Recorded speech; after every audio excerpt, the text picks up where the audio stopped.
7milecasino.com. Hey, if you're just getting with us, in the first hour, we talked a lot of Olympics, which I'd like to get back to.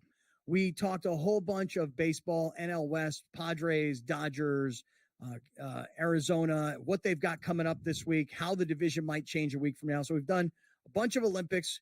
We've done a bunch of baseball. And now, fellas, I'm ready to move into some football. Oh, and football. I don't know about you guys. I am ready for football season, man. I am so ready for football season. Football! Really ready. Ready to go, man. Been watching Receiver, which I know I'm so late to the party, and I got through the first 6 episodes, and then I had to hit the brakes. I watched episode 7 yesterday, and I'm guessing now, because I've got about 2 minutes left to go in episode 7, I'm guessing that episode 8 is likely going to be the Lions meet the 49ers in the NFC Championship game. And you've got Amon-Ra St. Brown, and you've got George Kittle, and you got Deebo Samuel on the other side, and all of these characters were part of the series. And didn't it work out great for the organizers of the series, the producers of the series, that you got these 3 characters on these 2 teams meeting in this championship game? Somebody's going to the Super Bowl, and somebody's season is coming to an end. And that's what I'm expecting here. And it is the finale, episode 8, isn't it, Alex? I believe so. Wait. There's 8. Did I hear you correctly say you have about 2 minutes left on an episode? Yeah, I know. What That's happened wild. was yesterday. I know. What? Listen, I'm not proud of the way I watch these things. No, here's what happened. Let me tell you what happened. I'm going to maybe this will let me off the hook. So I'm watching episode 7 yesterday while driving south. Now we had a 6-hour drive to go from Mammoth, California to San Diego, California. We had a 6-hour drive. So I drove the first 3 hours, and I usually drive the entire thing, but I drove the first 3 hours yesterday, and I was kind of dozing off, but Rachel was sitting shotgun, and she was kind of napping and snoozing and whatever. So when we got to this gas station, by the way, 6 hours, stop to pee one time and gas. That's it. Otherwise, I mean, it's 6 hours because you don't have to stop very much.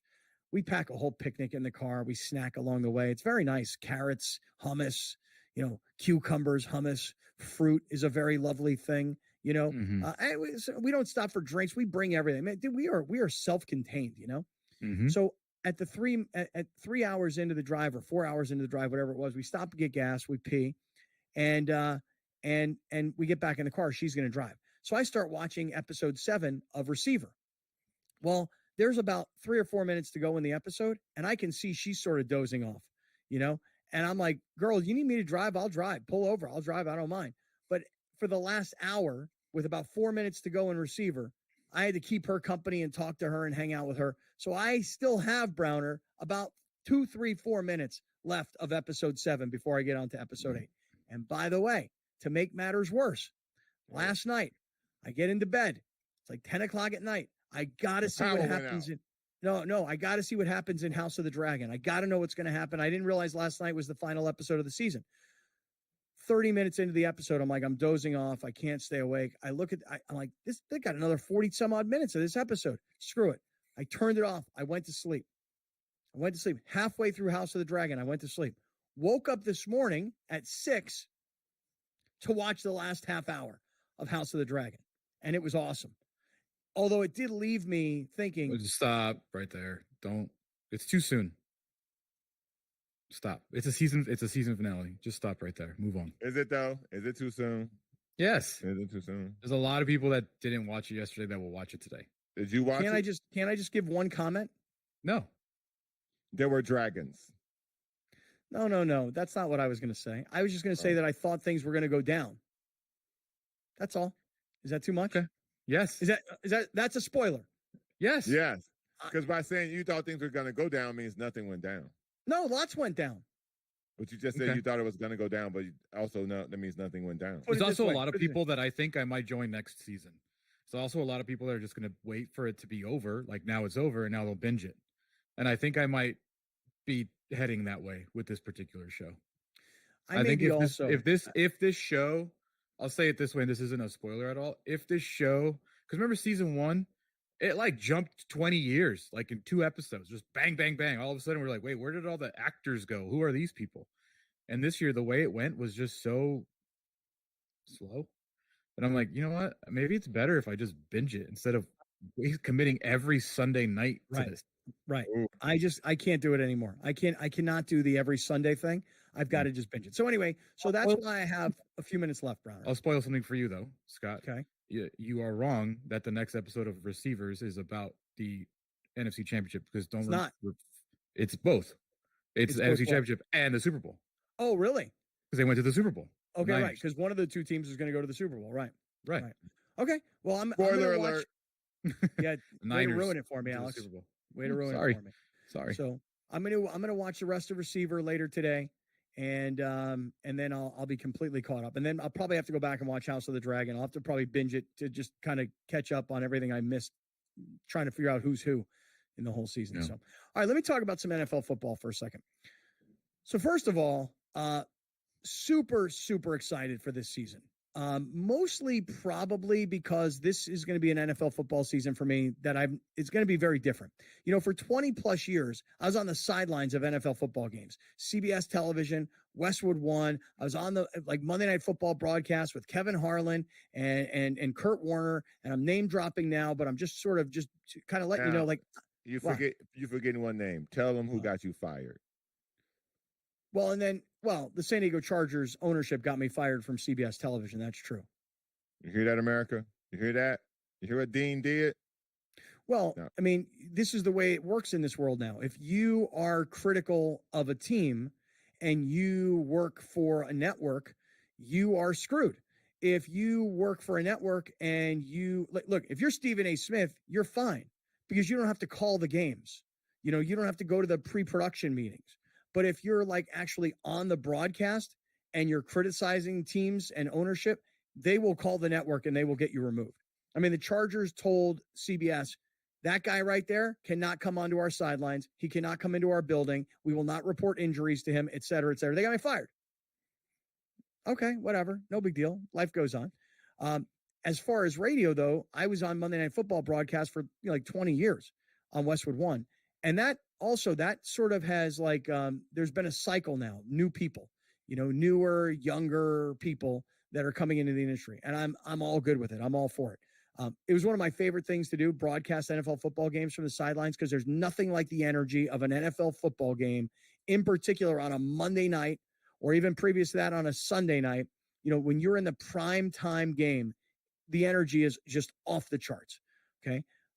I said the season's going to be different for me, though, because I've never been a Patriots fan. I'm about to become a Patriots fan for the first time in my life. You're probably thinking to yourself, why is that? Because my college roommate is now their offensive coordinator. So I was a Cleveland Browns fan for the last couple of years. I didn't like that, but I had to be that. Glad to be off the Cleveland bandwagon. I'm glad to be on the Patriots bandwagon. Me too. It was so boring talking Browns football for the last 2 years. Well, actually, it was great timing, dude, because the Browns became the center of the universe with Deshaun Watson, that whole disaster. Exactly. Yeah, so I was going to say, I was being sarcastic. You being a Browns fan actually led us to talk about interesting things. Yeah. Can you give me some inside information, because I know you have it? Is Drake May really as bad as the reports say he is? Who? I haven't read those reports. I've seen a lot of reports that say Drake May, they thought he would be like a low grade version of Justin Herbert, and that he's not good. Okay. I have not heard that. In the small conversations that we have about football, I was told that Jacoby Brissett looks great, which is probably not a big shock because Jacoby Brissett ran this offense back in Cleveland, and he's a veteran player. And I've been told that Drake May is doing well, but is not going to be ready to go yet, and they don't want him to be ready to go yet. So Browner, I had not read that. I had not read or heard that reporting. How could you draft a guy that high and not be ready for him to go yet? Because you're doing what other teams that have preceded you have done. You've seen what Green Bay has done, where they've had a veteran quarterback and then they had a first-round quarterback backing up and learning the system. You've seen what Kansas City did with Patrick Mahomes and how he waited. You even saw back in the old school the way San Diego had Drew Brees and Phillip Rivers. So New England is not ready to start a young kid right now. They'd rather have a veteran be a Band-Aid until they get. But I'm going to guess Drake May will play this year. All right, more NFL training camp coming right back.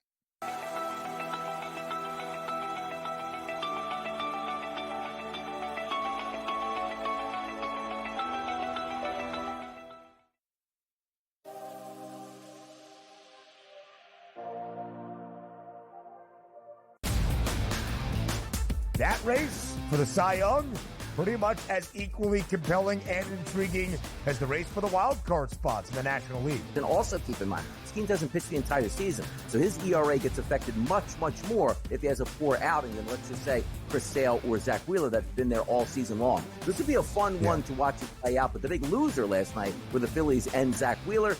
The Early Line, only on SportsGrid. Where are you at in terms of a starting lineup, what you want to see from Team USA?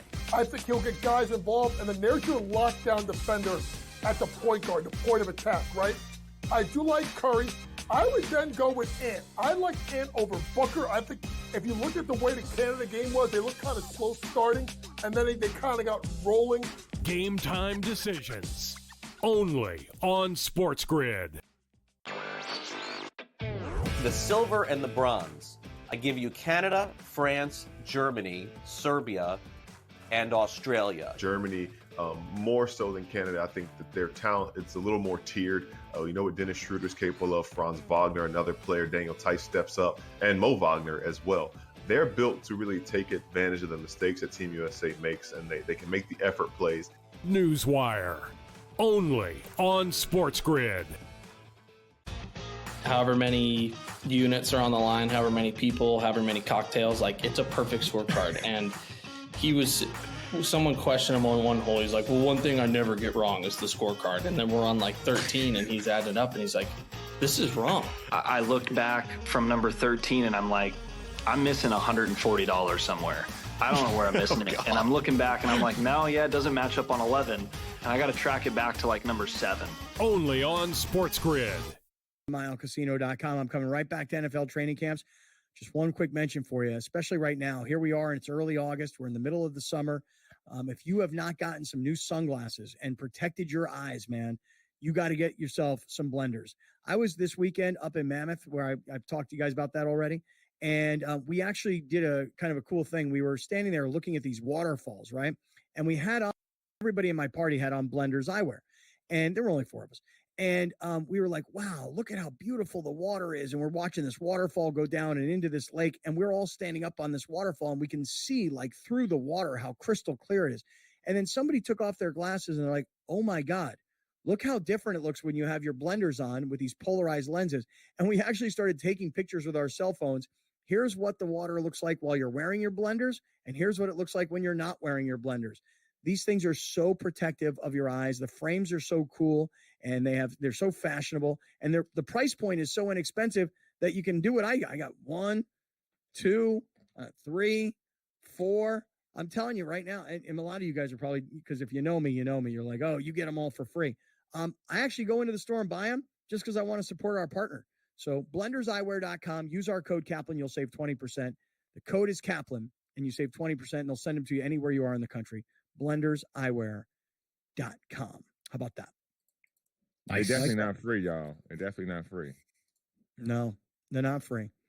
And I do think that we, as a promotional partner, I do think there is a chance for us to get like a couple pairs a month for free, but I still haven't even done that.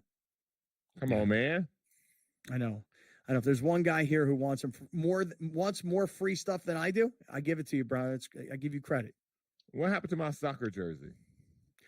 I don't have it either. I don't have my soccer jersey either. I don't have it either. I know. Didn't they take our address and ask us they wanted to send them to us? Mm-hmm. Yeah, we still haven't gotten our soccer jerseys. Come on, Qualcomm. I can't be a Man U fan. How can I become a Man U fan if I don't got my soccer jersey? Yeah. I don't know. All right, let me do this. Let me go back to some NFL training. He's got all 3 of them somewhere in this house. No, dude, Alex was handling it. That's what I'm saying.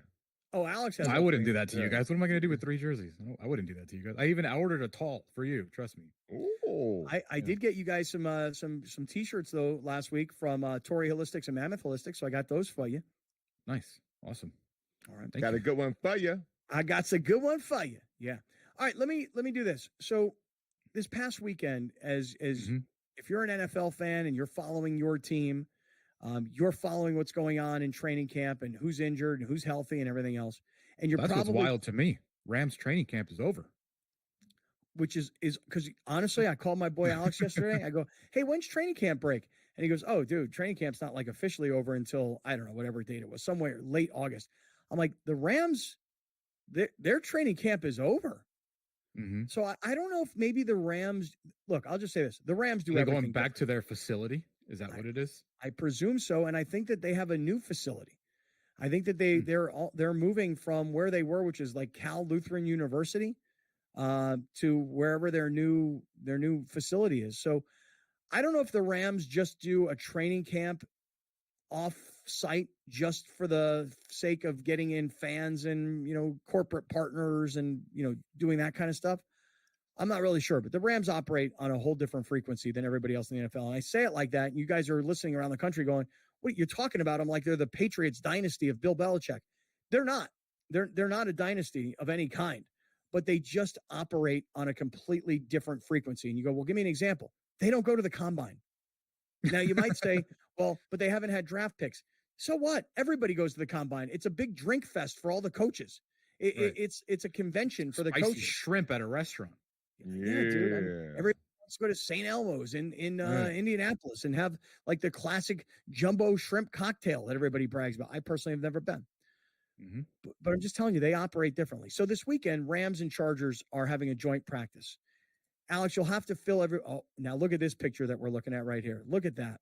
You talk about two totally different kinds of guys. Yeah. You got Sean McVay. Both football weirdos in their own Very weird, Yeah. but total opposite spectrums of football weird. Yeah. And if you put that picture back up on the screen, look at McVay. McVay's young. He's got a lot of product in his hair. He's yoked. He's wearing shorts and a long sleeve, like dry fit kind of t-shirt.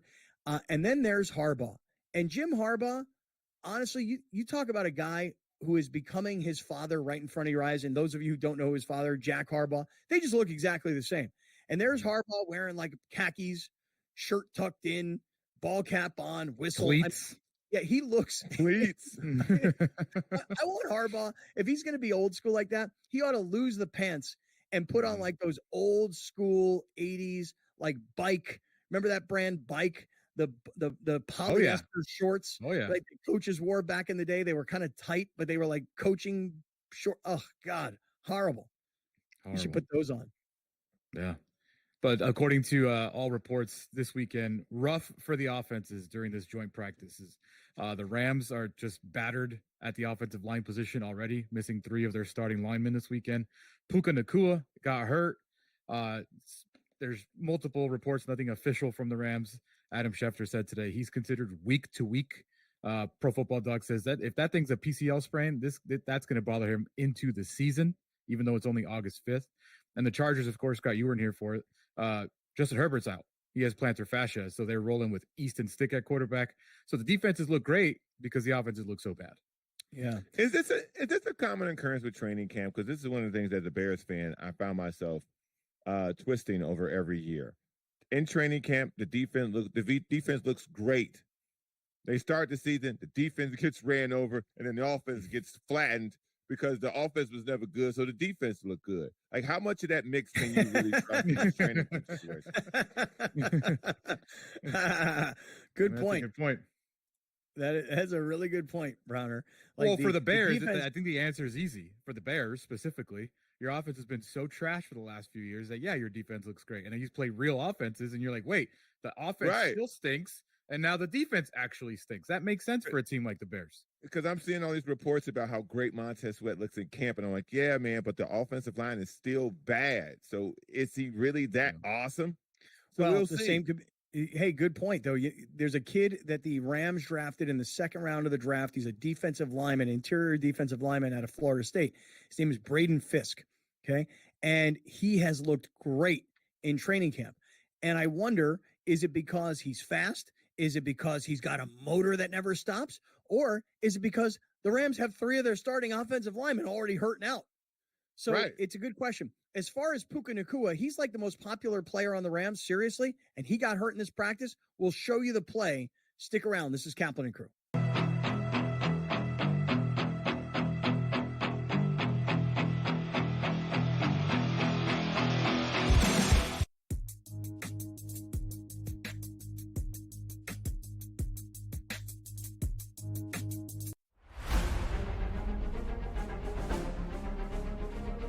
recently I feel like I'm not doing anything wrong. I'm not making bad swings. I don't feel like I'm making terrible decisions, and just had got a little bit of a streak of bad luck on par fives.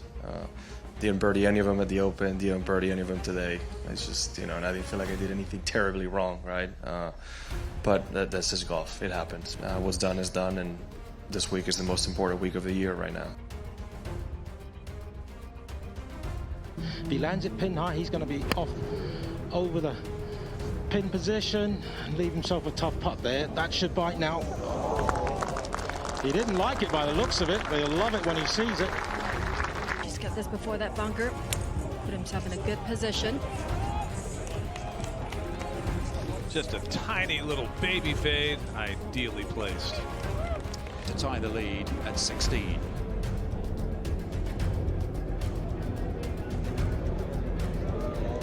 Oh, he's playing well, isn't he, John Rahm? And OMG, what a championship Sunday we just witnessed.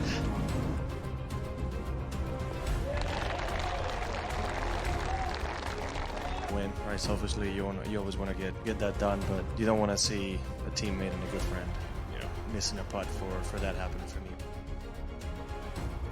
The Live Golf League delivers every single event, doesn't it? I mean, what an incredible finish there. You know what, Tyrrell Hatton, I feel for him. He's been playing beautiful golf. In fact, since Miami, he's been the best player in our league based on the strokes gained metric. I'm really happy that I had my first Live Golf win. Now that Kelly and the kids are watching, just knowing that I'm bringing the trophy home for them, it feels good to say that it's coming home.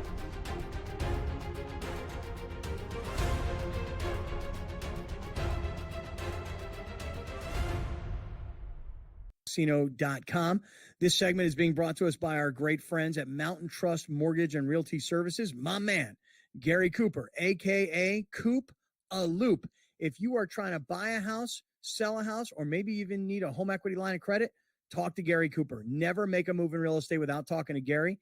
858-376-1299. For those of you in Southern California, 858-376-1299. And I know now is a tough time, because I was just looking at what happened today, or is happening as we speak in the stock market right now. Are you guys seeing this, man? The stock market was down like over 1,000 points. And you've got like big time companies like Apple and Amazon. I mean, I'm just using like regular daily household names that are down like 6, 7, 8% on a day like this. So major sell off going on in the market, which, impacts in some ways, interest rates and all these other kinds of things. Talk to Gary Cooper. I'm not an expert. Well, talk to Gary. I can't speak for what's happening in the stock market, but I could speak for the emails that Gary Cooper sends you to update you on the property value of your home. Mm-hmm. And I got one yesterday. Woo! Let's go. Up 35% in 2 years. The condo you bought is up 35% in 2 years. Almost 3. Yes. Almost 3 years. Wow. Yeah. For those of you worried about the stock market, here's your stock market tip. Okay. If you're panicking because things are going down today, give it 2 days. It'll be you'll see something break on the news in the morning that they've reached an all-time high. Always focus on the year to date in the stock market. Don't live with the ups and downs of the day, because the market in China crashed yesterday as well. Yeah, I'm with you, Browner. I actually don't even normally look at the stock market. But I did notice on Twitter last night, people were talking about crashes from around the world. And then they were like, get ready for what's going to happen in America tomorrow morning. And when I got done watching the second half of House of the Dragon this morning at about 6:35 a.m., I went onto whatever stock app I was using, and like, oh, wow, we're taking a big old hit. Listen, one of them wasn't even opening. Oh, really? Which market was that? In what country? Do you know? One of the market apps didn't even open this morning. So it's broken. Really? Gotcha. It crashed. Okay. The app crashed. Okay. I know it wasn't Prize Picks, because Prize Picks did send an email to all of us yesterday, to every user on Prize Picks. They sent out an email last night and said, hey, tomorrow morning at 6 a.m., I believe it was Eastern time, meaning this morning, there is a scheduled, maintenance on the app. So don't freak out. If all of a sudden the app's not opening for you, don't freak out. It's scheduled maintenance. And I'm like, okay, well, that's a good heads up. Appreciate that. Here's my kind of stock market. Okay. The NCAA football coaches poll went up. Okay. That's the ups and downs I look at. Oh, boy. Right. Yeah, I just think preseason polls are just the dumbest things in the world. And I'll never forget. And you guys, Prime, and when they beat TCU, and I came on the show and I said TCU is a terrible team. The preseason poll is a joke. Nobody should be ranked on things that they have not done. And you guys were like, no, this is it. We coming. I was yelling at you guys. TCU stinks. They are not good. And they finished with a losing record. So when these polls come out, I laugh at them because it's like, especially expanded playoffs now. It's like, how much does it really matter? But yeah, that's the marks I'm looking at. Dude, we coming. I just put on my Coach Prime glasses right here. We coming. On one side it says Prime, and on the other side it says we coming.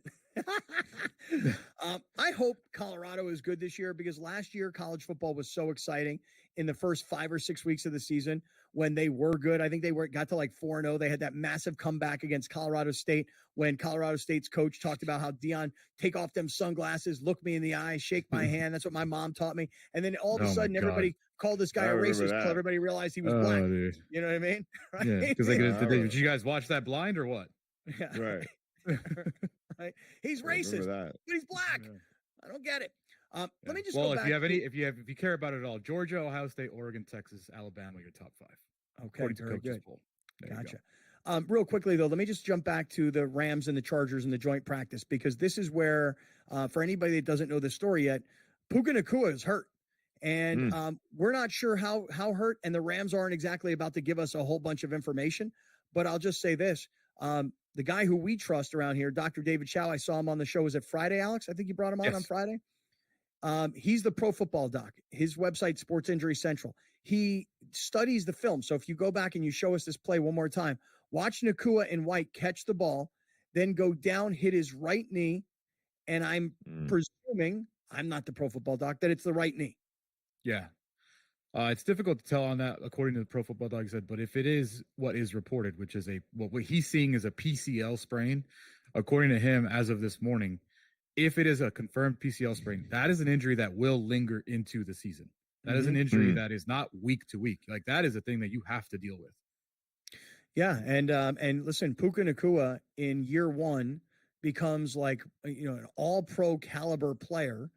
And here's go ahead, Alex. Take us through what we're looking at right here. Okay, this is Puka's 2024 props. His over under 1,150.5 yards receiving, and he had 1,486 yards total receiving last year. All right, everybody, stay right where you are. Plenty more to get to. This is Kaplan and Crew.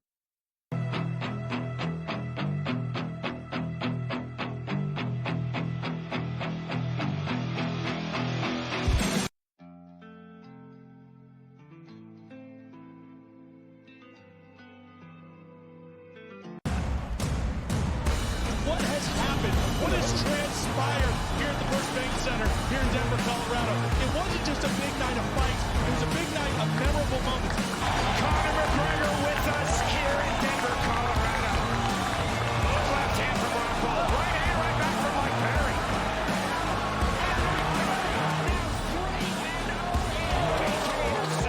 Can I get a face-off with Conor McGregor, man?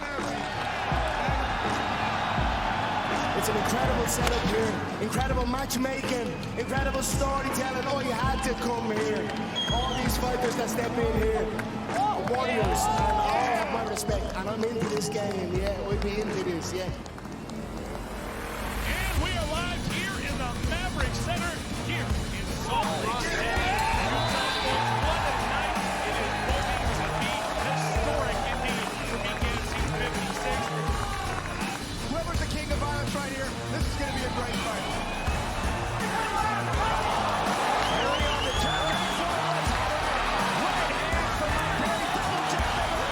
Who's the king of violence? I am! Combat fighting in its purest form, bare knuckle fighting in the city of angels.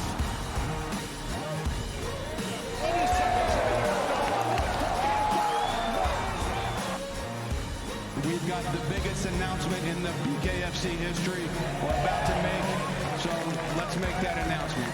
What's up, Knucklemania? The notorious Conor McGregor here. Ladies and gentlemen, the huge announcement that I have for you today. Conor McGregor, myself, and McGregor Sports and Entertainment is now an owner of Bare Knuckle Fighting Championship. Welcome to the big leagues. David Feldman, baby, we did it. He's now an owner of BKFC with us, and we're going to take this motherfucking thing all the way to the top now.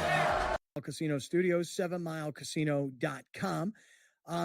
So guys, I want to just finish up on the NFL because a couple of things here, just as we get ready to get towards this Thursday, and the Patriots and the Panthers will kick off the preseason. Yes, the Hall of Fame game was played last week. It also the Hall of Fame game kind of snuck up, and then it happened, and all the festivities happened, and I feel like a lot of the Hall of Fame stuff is a little under my radar this year. Maybe it's the Olympics. Maybe it's the time of the year with baseball season and the races going on. I don't know. Maybe it was the way the game It was the class. What was it? The class? It was the class. It was the class. Yeah. You know what? I was about to disagree with you, but I can't really disagree with you that, forcefully, because Julius Peppers wasn't really that big of a name. Devin Hester was like a rarity to get in, but he wasn't really that big of a name when you talk about legit big time football names getting into the Hall of Fame. So yeah, I guess like I can Dwight agree with you Freeney, like Dwight Freeney. Also, I'm kind of with you. Like Dwight Freeney was a really good player, and questionable should he have even gotten in. Well, and listen, as far as I'm concerned, Julius Peppers is in the same boat. Now, people would argue with me and they go, no, dude, look at his numbers. Look at the number of sacks that he had. And I go, yeah, okay. But I just don't think of Julius Peppers as being like this game-changing. And by the way, I don't think of Dwight Freeney as being that either. Like, I mean, he may have changed games along the way in his career. I just don't see them as I don't see Michael Strahan or Reggie White, the kinds of, these sorts of defensive end kind of guys. So maybe it was the class, Alex. Maybe you're right. Maybe it was. Yeah, it's just one of those classes where like they had the way the NFL did it, and obviously, like, rest in peace, John Clayton, who agreed with me. Like they have to have an X number of guys get in. It's like, no, I mean, if you are a Hall of Famer, you're a Hall of Famer. Or you're, anyways, I don't care about the Hall of Fame. Also, I'm all in on Olympics, man. Steve McMichael finally getting into the Hall of Fame was awesome. Yeah, that was emotional. Yeah. But man, dude, I didn't like the way they had him out there, man. I didn't like that. I didn't really like it either. I kind of didn't like it either. I'd already seen the piece on ESPN from months ago, and I to see him I hate to say it, it sounds really bad. It's what's the name of the guy, Alex, in House of the Dragon, who's the Kid King who gets all messed up? Don't do that. Don't do that. What are you doing? What are you doing? Well, that's what Steve McMichael. I mean, it just didn't look good. I mean, it's just bad. What are you doing? I feel so horrible about the whole thing. It just again, as a lifelong fan of the Chicago Bears, that was not it was a honor to him and his family. It was not a good look. Mm. Yeah. Well, I got to tell you guys, it was very emotional, very sad. And it was just unfortunate the way they had to bring Steve McMichael out. I'm with you, Alex. I'm all in on the Olympics too. Mm-hmm. This race that everybody's been talking about with this kid, Noah Lyles, like I didn't know who Noah Lyles was. And you said that you knew who he was earlier in the show just because of some smack that he had talked one day about, being the world champion of whatever race that he had won versus the NBA champions who shouldn't be called world champions. They should be called NBA champions, whatever. But this race that everybody's been buzzing about was truly, truly remarkable to see, the way, and there's like animations of how to see the finish, the photo finish at the end. Listen, in horse racing, I'm involved in horse racing. Photo finish happens almost in every race. Look, we're watching video right now of animation where it looks like the dude from Jamaica has the lead, and then Lyles just keeps pushing and pushing, and then right at the very end, he sticks his head out, and his 9.79 was 2/1 or 1 billionths of a second ahead of the guy from Jamaica. And check me on this. But did the first 5 guys in this race all break the world record? So no.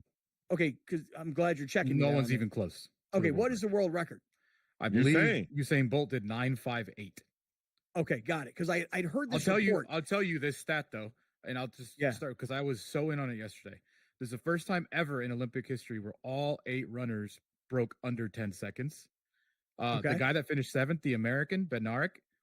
Any other Olympics in the past 3 Olympics, he would have either got silver or bronze. He finished 7th. Oh, wow. And the top 3 guys were separated by like 0.01, which is obviously the closest finish ever. As much funk as this guy, as much, fanfare this had because Noah Lyles did the right thing in building it up. The coolest thing that happened over the weekend with the Olympics was this bowl lady running the mixed 400s. and how I think she's from the Netherlands, and how she came at the end, like the last whatever meters, and just stormed in and won the thing, dude. It was, to me, that was the best race of the weekend. Noah Lyles being in the goal, awesome. This mixed 400s was my favorite. What is mixed 400s? What does that mean?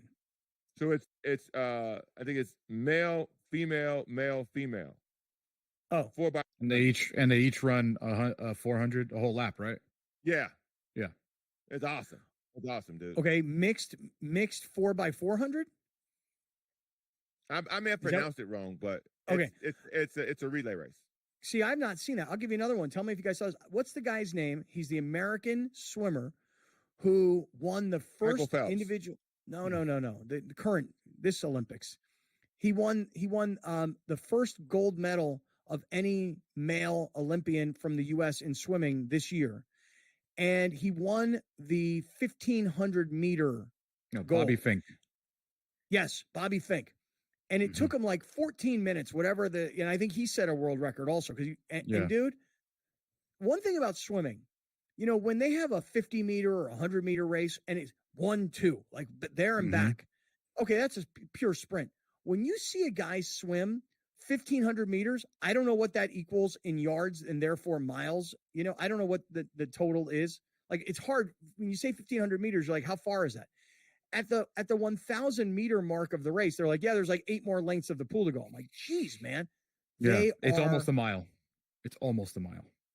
Dude, these guys, it is a 14-minute sprint. It was incredible to watch this guy, Bobby Fink. Did you see that one, Alex? You see Bobby Fink? Yeah, I did. Yeah. And you got Ledecky. She's up there in the stands cheering him on. I guess she trains with the dudes or something. Is kind of the way they were saying it. She was going nuts. She was like, so Bobby Fink, that was awesome. This guy, Noah Lyles, what I loved about the Noah Lyles thing was that no one knew who won the race. Right. Well, yeah. Well, the announcer thought he did. The announcer thought he did. I thought the announcer thought the Jamaican won. Exactly. Right. And the Jamaican dude was down there kind of beating his chest. Like, don't wait. Like, show us the results. Cause he thought he won. What is this guy's name? Leigh Diffey? I don't know who he is. Leigh Diffey. Leigh Diffey. I do, because I watch IndyCar now, and he's the voice of Indy on NBC. He said, Leigh Diffey says, the men's 100 was epic and closest of all time. My eyes and instinct told me Shane Thompson won. Obviously, that wasn't the case. I shouldn't have been so bold to call it, but I genuinely thought he won. I got it wrong. Throw for Noah Lyles as his story only gets bigger. You know what? Listen, you're calling the race, and you what are you going to do? Right. And I have no idea. How about you do this? Too close to call. Noah Lyles. Alex said this earlier on the show. Sometimes you don't know. Yeah. You just don't know. It's okay to not know. Yeah. It's okay to not have an opinion. Just let the computer tell me who won. Because now you messed up that call forever. Yeah. And I agree. Like, and it took NBC so long to even tell us the winner that they didn't. They just showed Lyles reacting to it. Because even the announcers didn't have the official, like, we were waiting for this damn photo finish for so long that the only reason we found out is because the stadium scoreboard said Lyles gold, and then he goes crazy. But I don't ever think the announcer ever got an actual correct call in. Yeah. I mean, listen, it's hard. I mean, you're looking at the race. That's if you go back and you just look at the animation, we can't show, for those of you that are listening on radio, obviously you're not seeing this, but for those of you that are watching, we're looking at the animation because we can't show the actual Olympic race because they'll take us down from YouTube. But I mean, just watching the animation alone, we don't even know who won this. Right. Yeah. Right. There's 8 guys in the race, and all 8 of them look like they're finishing at the exact same time. Right. Dude, top 3 separated by 0.02 seconds. Insane. I know. Insane. Incredible. So between Noah Lyles, who, by the way, I had to look him up. I had to read about him. I had no idea who he was. And I didn't realize that he turned professional in 2016, like right out of high school, because I don't know anything about pro track and field. Between Noah Lyles and the Fink, the swimmer, and this comeback that Browner's talking about, I want to hear what other Olympic stuff you were watching this weekend. This is Kaplan and crew.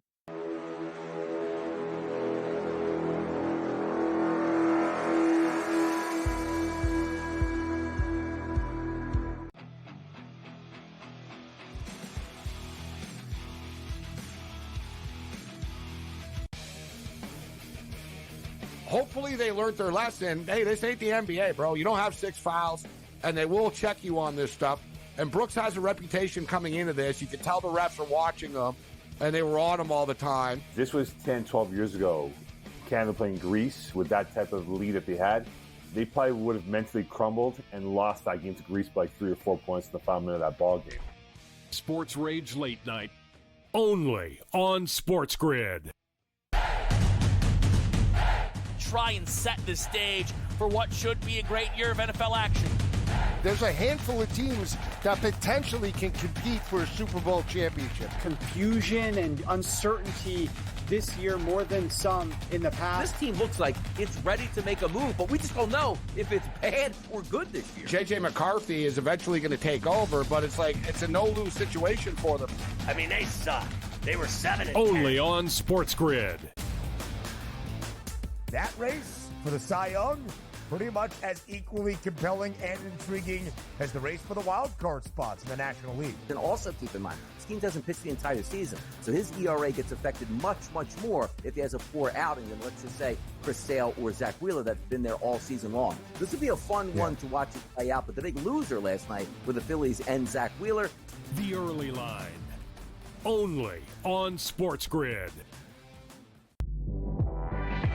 Their coach has a personality that is New York City. Tough, grinding, defensive, no holds barred. We muck this game up and we make you play it our way. And Tibbs has been rewarded, and he should be rewarded for what he's done with the Knicks. Betting above the rim. Only on SportsGrid. Of Jacoby Brissett and Drake May, and my boy Van Pelt is yelling, "Finish! Finish!" And he's going, "Dude, I'm gonna lose my voice today. Just yelling the word finish." Every little ounce of NFL stuff is just getting me juiced up for the season. But we were talking about the Olympics. It's Kaplan and Crew presented by 7 Mile Casino, 7milecasino.com. Got Grande and the Brown Man. Browner, I know you just sent me the video of this race that you were talking about, the 4x400 mixed relay or something. Yeah. I didn't even know they did that. Yeah. I didn't even know they did male and female mixed whatever during track and field. I had no idea. It's pretty awesome. That's pretty cool. It's only turned into, it got my attention because of the way that she won. Like she came from behind. Wait until you get a chance to see it. She comes from way behind. This weekend, mainly yesterday, I put in so much time on the Olympics. Honestly, like it was a shocking amount. And watching dudes run, or people, not just dudes, women too, watching people run almost a mile, 1,500 meters in 3 minutes and 30 seconds. 3 minutes and 30 seconds. And then they're kicking at the end, and they're on full on. They're already, think about it, they're already in a full on sprint basically for the whole time. And then when they actually go into a sprint, those final 100 meters, that is insane to me. Listen, obviously, Noah Lyles running 27.1 miles per hour, stupid. I get it. But a mile in 3.5 minutes, that's crazy. Hey, I'm gonna give you another one. Earlier today, I was watching beach volleyball. The U.S. was playing Canada in beach volleyball. I'll say it. Everybody's thinking it. I'll just say it. The women in beach volleyball, they're insanely hot, okay? They're incredible athletes. I will grant you that right now. World-class athletes. But the fitness and the shape that these ladies are in, and then the little teeny tiny bathing suits that they wear in that sport, I don't know about the rest of you guys. I'm not like a huge volleyball fan, but you put 4 insanely beautiful women in little teeny tiny bathing suits on TV playing beach volleyball, I'm all in on that. I don't know about everybody else. I'm probably giving me the look. Was Chase Budinger playing beach volleyball too? Yeah. Is he beach? Yes. I would say he's probably beach, not 6-man. Yeah, I would guess so. Yeah. Haven't seen any of him yet. Chase Budinger, the former NBA player, now turned Olympic beach volleyball player. I haven't seen any of him yet. I watched. He made news the first couple of days. I haven't seen him since then either. Oh, really? He made some news? Yeah. Mm-hmm. Okay. He won. I was watching the female high jump yesterday too. Australia versus Ukraine, just like lengthy women jumping like 12 feet in the air. Incredible. I watched the dudes shot put. They just grab that rock and just throw that thing. Like it's just like the most buffest dude, like the mountain from Game of Thrones, just out there just chucking a big old piece of metal. And then the one that is always the one that just I don't understand how they don't just fall on their face every time. What's the not the javelin, the hammer throw where they spin around all fast. Right. Yeah. They spin around and they're in a cage and there's like this much space to throw that thing and they throw it 90 meters or something like that. It's insane. I don't know how you don't throw it in the cage. That's what I'm saying. Like they literally only have like a little sliver. If not, they're going to kill somebody if it goes off. And that thing, it is incredible to me. And where are these? Like you said, Noah Lyles went pro at 16. Where can I watch this? Well, that's just it. It's like Germany. So is that Germany. the deal? Is that where Most- track and most- field is like a big most- deal? Yeah. Most track and field is huge in Germany. Outside of that, I'm not really sure. But in Germany, it's huge. I'm looking at Noah Lyles, his Wikipedia page. American professional track and field sprinter who competes in 60, 100, and 200 meters, blah, blah, blah, blah, blah. He won the gold medal in the 2014 Youth Olympic Games. He was born in 1997. His parents went to Seton Hall. He was born in Gainesville, Florida. He was going to go to the University of Florida, but then he decided to opt out and go pro. And he committed to Florida in 16. He and his brother, Josephus, turned pro. They signed with Adidas in November of 16 and started in 2017 with his first senior national title in the 300 meters. Now, he's like an 18-year-old kid at this point. So, Dude, Scott, when you're done with Receiver tonight or tomorrow, whenever it is that you're done, watch Sprint on Netflix. Like, understand like the story that you missed, like watching that race yesterday. It is a really, really, really well done. Sha'Carri Richardson got silver in the 100 meter, and she's part of it too. It's like the female, all the Jamaicans, and then all the American and the Jamaican men. It is so well done, dude. And especially because like you don't know the story. I didn't know any of the story. It was great. I was expecting for Noah to bring gold, and I was expecting for Sha'Carri Richardson to bring gold. And you're not losing if you do not win the gold in these situations. But she's the person who I was expecting for her to win gold, because in the semis she crushed it, and I think in another prelim and it just seemed like the moment, according to the way that the people broke it down, she just didn't get out well. And it just didn't go well. So and is the story true? I gotta look it up because I've seen the pictures of the pole vaulter. What country is the guy with the pole vaulter with the giant junk whose stuff hit the bar and knocked the bar down? Who's that guy? Anybody know who that guy is? Because he's a white dude too, as I recall. I'm sure he got some roots from the motherland. Oh, you think so?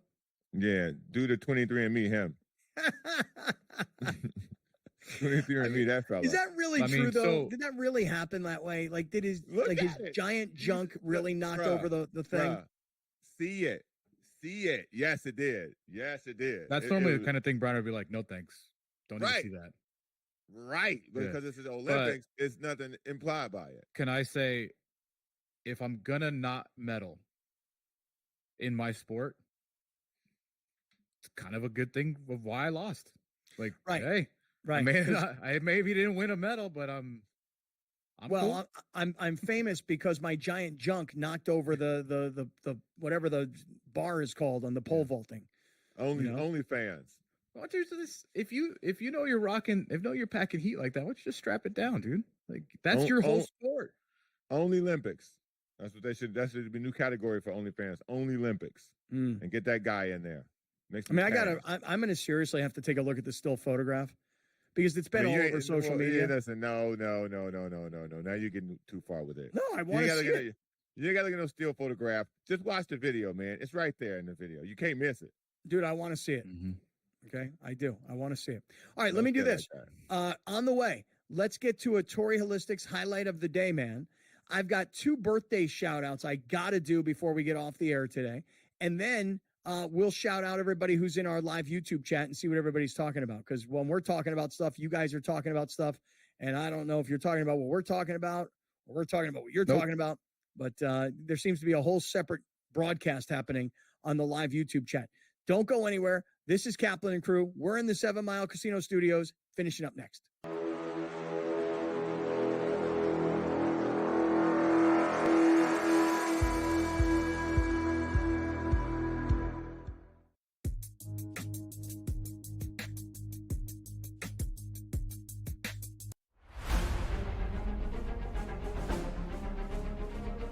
recently, I feel like I'm not doing anything wrong. I'm not making bad swings. I don't feel like I'm making terrible decisions, and just had got a little bit of a streak of bad luck on par fives. Didn't birdie any of them at the Open, didn't birdie any of them today. It's just, and I didn't feel like I did anything terribly wrong, right? But that's just golf. It happens. What's done is done, and this week is the most important week of the year right now. If he lands it pin high, he's going to be off over the pin position and leave himself a tough putt there. That should bite now. He didn't like it by the looks of it, but he'll love it when he sees it. Just get this before that bunker. Put himself in a good position. Just a tiny little baby fade, ideally placed. To tie the lead at 16.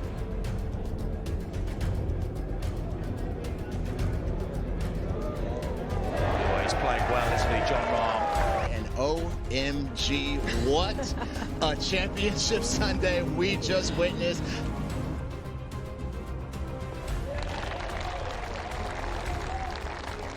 Win, right? Selfishly, you always want to get that done, but you don't want to see a teammate and a good friend, missing a putt for that happening for me.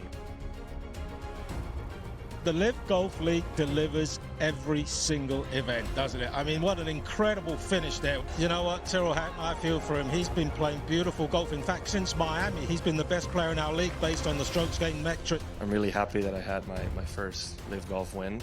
Now that Kelly and the kids are watching, just knowing that I'm bringing the trophy home for them, it feels good to say that it's coming home.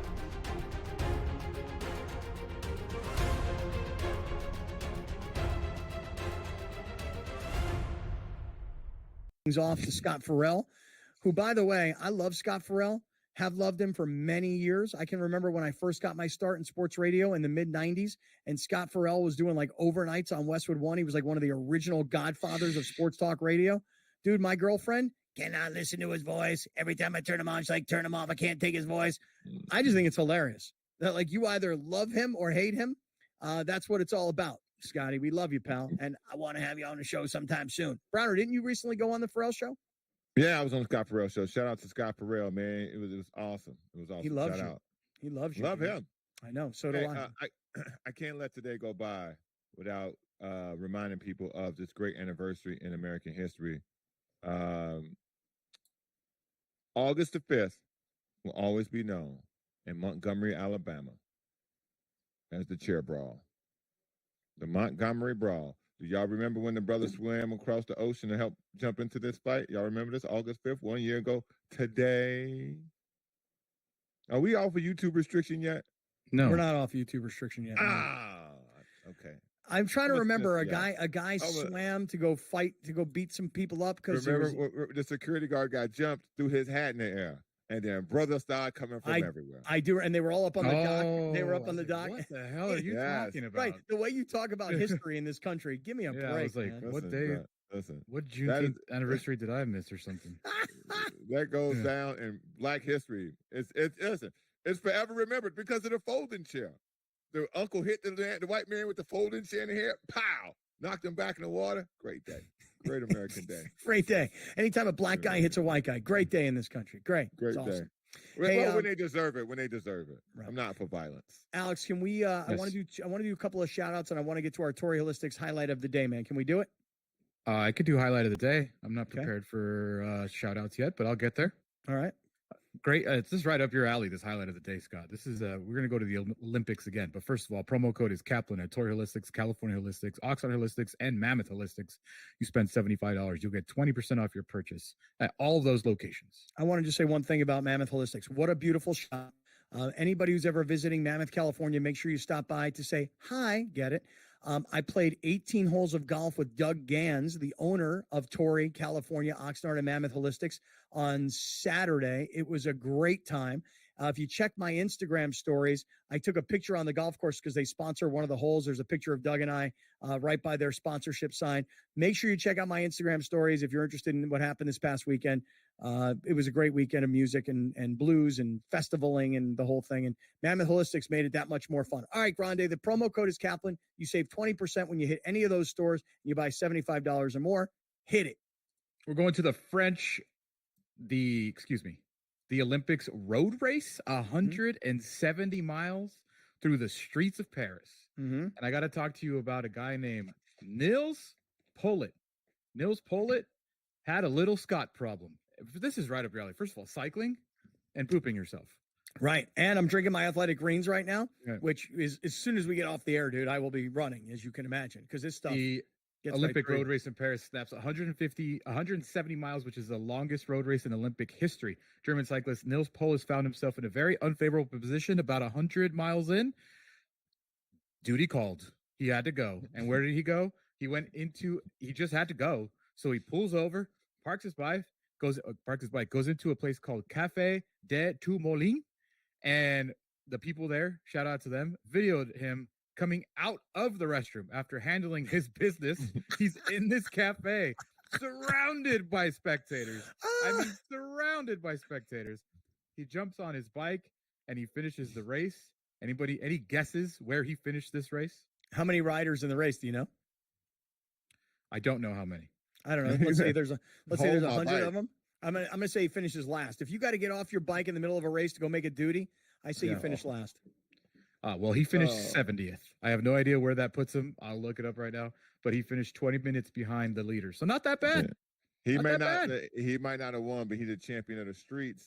Yeah, he's a champion of the streets, baby. Yeah. He out there in them streets. Hey, that's our Torrey Holistics, California Holistics, Oxnard Holistics, and Mammoth Holistics highlight of the day, man. When you spend $75 or more in any of those stores and use our code Kaplan, they'll give you a 20% discount. So whether you use cannabis for sleep, for pain management, for anxiety, or you just like to get high, you like to smoke weed, you can do that, especially in the state of California and in many of the states where you guys are listening. Hey, a couple of shout outs before we roll out. One, my niece, Ashley, is in Tampa, Florida. She was out here for opening day at Del Mar a couple weeks ago. Shout out to my niece, Ashley. Yeah, turning 26 today, or 26. And then shout out, you guys are not going to believe this. Shout out to one of the all-time great friends, a guy who gets a lot of run on this show. My man, Tommy Browner. Remember how old Tommy was turning? He should be 71. 70. Brother turned 70. Looks like he's 45. You would never know this guy is 70 years old. Shout out to Tommy. You are the man. We love you. Happy birthday. And everybody in our live YouTube chat, send some love over to Tommy. Great job, Browner. Great job, Grande. Let's rock and roll. We're back tomorrow. Peace out.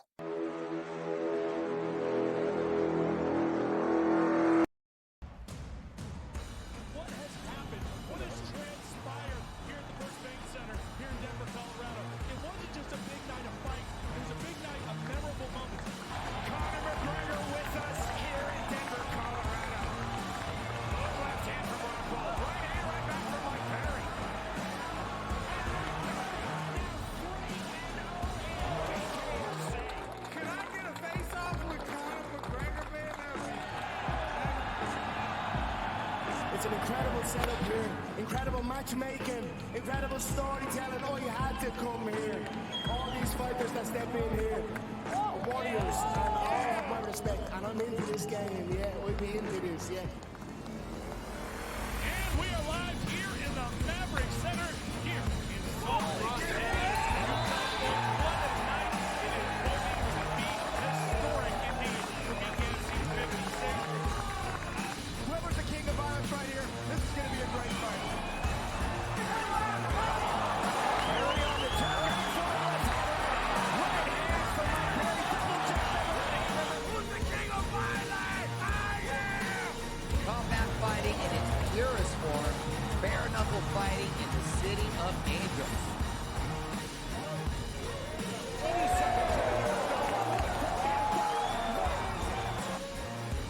We've got the biggest announcement in the BKFC history we're about to make, so let's make that announcement. What's up, Knucklemania? The notorious Conor McGregor here. Ladies and gentlemen, the huge announcement that I have for you today. Conor McGregor, myself, and McGregor Sports and Entertainment is now an owner of Bare Knuckle Fighting Championship. Welcome to the big leagues. David Feldman, baby, we did it. He's now an owner of BKFC with us, and we're going to take this motherfucking thing all the way to the top now. Pharrell has taken over.